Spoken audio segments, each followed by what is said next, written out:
ഉടനെ അവൻ സംസാരിച്ചു കൊണ്ടിരിക്കുമ്പോൾ തന്നെ 12 ഒരുത്തനായ യൂദായും അവനോടുകൂടെ മഹാപുരോഹിതന്മാർ, ശാസ്ത്രിമാർ, മൂപ്പന്മാർ എന്നിവർ അയച്ച ഒരു പുരുഷാരവും വാളും വടിയുമായി വന്നു.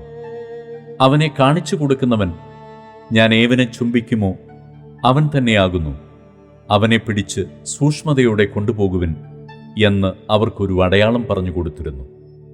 അവൻ വന്ന് ഉടനെ അടുത്തു ചെന്നു, റബ്ബി എന്നു പറഞ്ഞ് അവനെ ചുംബിച്ചു. അവർ അവൻ്റെ മേൽ കൈവച്ച് അവനെ പിടിച്ചു. അരികെ നിൽക്കുന്നവരിൽ ഒരുവൻ വാളൂരി മഹാപുരോഹിതന്റെ ദാസനെ വെട്ടി കാത് അറുത്തു. യേശു അവരോട്, ഒരു കള്ളന്റെ നേരെ എന്ന പോലെ നിങ്ങൾ എന്നെ പിടിപ്പാൻ വാളും വടിയുമായി പുറപ്പെട്ടു വന്നുവോ? ഞാൻ ദിവസേന ദൈവാലയത്തിൽ ഉപദേശിച്ചുകൊണ്ട് നിങ്ങളോട് കൂടെയിരുന്നു, നിങ്ങൾ എന്നെ പിടിച്ചില്ല. എങ്കിലും തിരുവെഴുത്തുകൾക്ക് നിവൃത്തി വരേണ്ടതിന് ഇങ്ങനെ സംഭവിക്കുന്നുവെന്ന് പറഞ്ഞു. ശിഷ്യന്മാർ എല്ലാവരും അവനെ വിട്ട് ഓടിപ്പോയി. ഒരു ബാല്യക്കാരൻ വെറും ശരീരത്തിന്മേൽ പുതപ്പ് പുതച്ചും കൊണ്ട് അവനെ അനുഗമിച്ചു. അവർ അവനെ പിടിച്ചു. അവനോ പുതപ്പ് വിട്ട് നഗ്നനായി ഓടിപ്പോയി. അവർ യേശുവിനെ മഹാപുരോഹിതന്റെ അടുക്കൽ കൊണ്ടുപോയി. അവന്റെ അടുക്കൽ മഹാപുരോഹിതന്മാരും മൂപ്പന്മാരും ശാസ്ത്രിമാരും എല്ലാം വന്നുകൂടിയിരുന്നു. പത്രോസ് മഹാപുരോഹിതന്റെ അരമനയ്ക്കകത്തോളവും അവനെ ദൂരവേ അനുഗമിച്ചു. ഭൃത്യന്മാരോട് ചേർന്ന് തീ കാഞ്ഞുകൊണ്ടിരുന്നു. മഹാപുരോഹിതന്മാരും ന്യായാധിപ സംഘമൊക്കെയും യേശുവിനെ കൊല്ലേണ്ടതിന് അവന്റെ നേരെ സാക്ഷ്യമന്വേഷിച്ചു, കണ്ടില്ലതാനും. അനേകർ അവന്റെ നേരെ കള്ളസാക്ഷ്യം പറഞ്ഞിട്ടും സാക്ഷ്യം ഒത്തുവന്നില്ല. ചിലർ എഴുന്നേറ്റ് അവന്റെ നേരെ, ഞാൻ കൈപ്പണിയായ ഈ മന്ദിരം പൊളിച്ച് 3 ദിവസം കൊണ്ട് കൈപ്പണിയല്ലാത്ത മറ്റൊന്ന് പണിയുമെന്ന് ഇവൻ പറഞ്ഞത് ഞങ്ങൾ കേട്ടുവെന്ന് കള്ളസാക്ഷ്യം പറഞ്ഞു. എന്നിട്ടും അവരുടെ സാക്ഷ്യം ഒത്തുവന്നില്ല. മഹാപുരോഹിതൻ നടുവിൽ നിന്നുകൊണ്ട് യേശുവിനോട്, നീ ഒന്നും ഉത്തരം പറയുന്നില്ലയോ? ഇവർ നിന്റെ നേരെ സാക്ഷ്യം പറയുന്നത് എന്ത് എന്ന് ചോദിച്ചു. അവനോ മിണ്ടാതെയും ഉത്തരം പറയാതെയും ഇരുന്നു.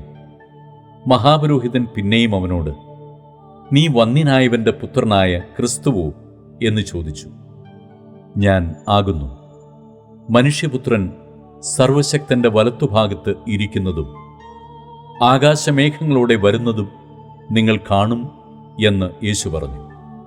അപ്പോൾ മഹാപുരോഹിതൻ വസ്ത്രം കീറി, ഇനി സാക്ഷികളെ കൊണ്ട് നമുക്ക് എന്താവശ്യം? ദൈവദൂഷണം നിങ്ങൾ കേട്ടുവല്ലോ, നിങ്ങൾക്ക് എന്ത് തോന്നുന്നു എന്ന് ചോദിച്ചു. അവൻ മരണയോഗ്യൻ എന്ന് എല്ലാവരും വിധിച്ചു.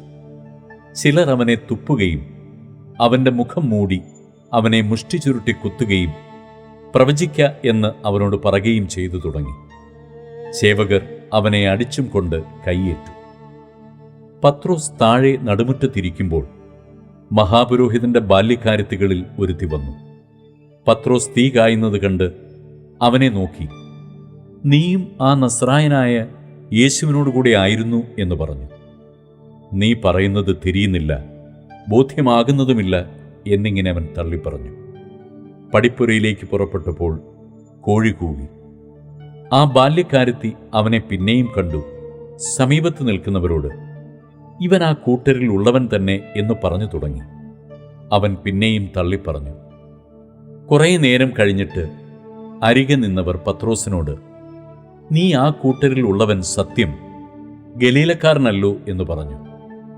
നിങ്ങൾ പറയുന്ന മനുഷ്യനെ ഞാൻ അറിയുന്നില്ല എന്ന് അവൻ പ്രാകുവാനും ആണയിടുവാനും തുടങ്ങി. ഉടനെ കോഴി രണ്ടാമതും കൂകി.